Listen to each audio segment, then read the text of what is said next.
Good morning students, this is your English class. Today I will explain you the half remain section of chapter 3, the story of Louis Braille. Open your page number 37 to understand properly your chapter. Now let's start the chapter again. Last class में हम लोगों ने Louis Braille के life के बारे में पढ़ा था कि लुइस ब्रेल कैसे अंधे हो गए थे।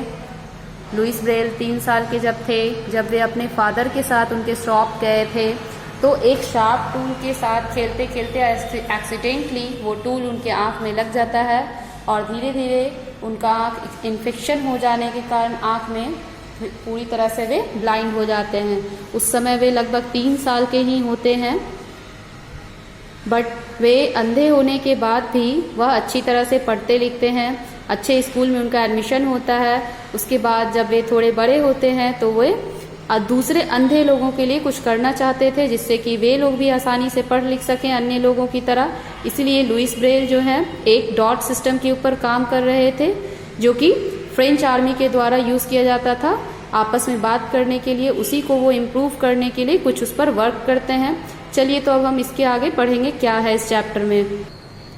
On his next vacation at home, Louis began to think of how he could make the system of dots and dashes simple. As he sat there in his father's leather shop, the idea came to him in a flash.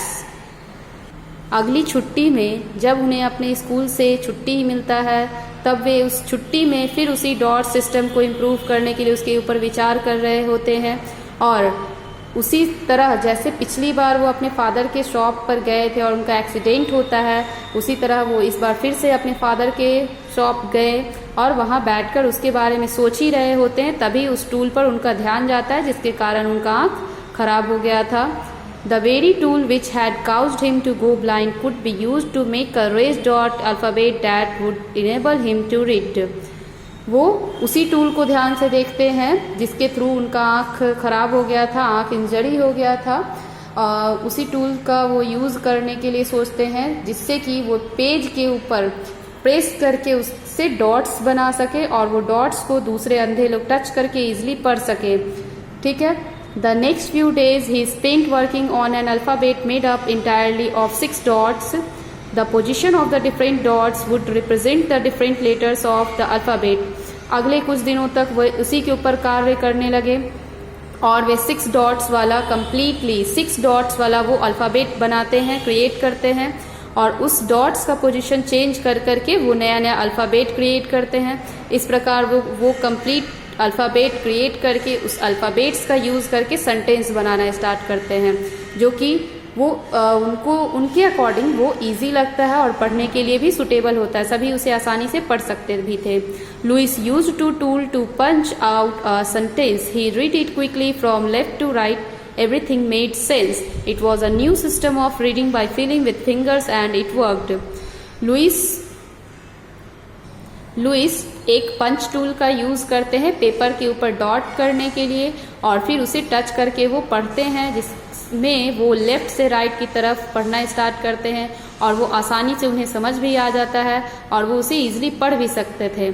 इस प्रकार उन्होंने एक नए dot system का invention किया जिसको पढ़कर कोई भी अंधे लोग अच्छी तरह से समझ सकते हैं और जल्दी पढ़ सकते थे।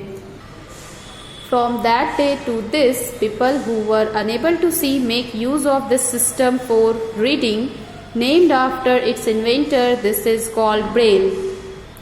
उस दिन से अब तक जो लोग पढ़ लिख नहीं सकते थे अब पढ़ सकते हैं।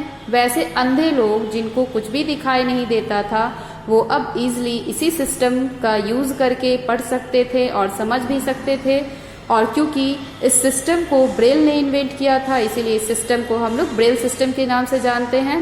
Braille has change the lifes of blind people all over the world.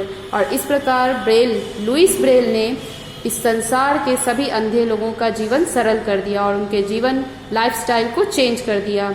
A better system of reading than Braille is yet to be invented. और अब तक का ये सबसे अच्छा अंधे लोगों के पढ़ने लिखने का तरीका था जिससे कि कोई भी अंधे लोग आसानी से पढ़ सकते थे, लिख सकते थे और समझ भी सकते थे। So this was your 3rd chapter the story of Louis Braille. हम लोगों का यह थर्ड चैप्टर था जिसमें हम लोग स्टोरी लुइस ब्रेल के बारे में पढ़े।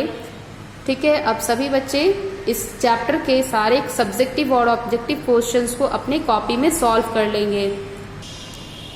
Okay students, bye, thank you.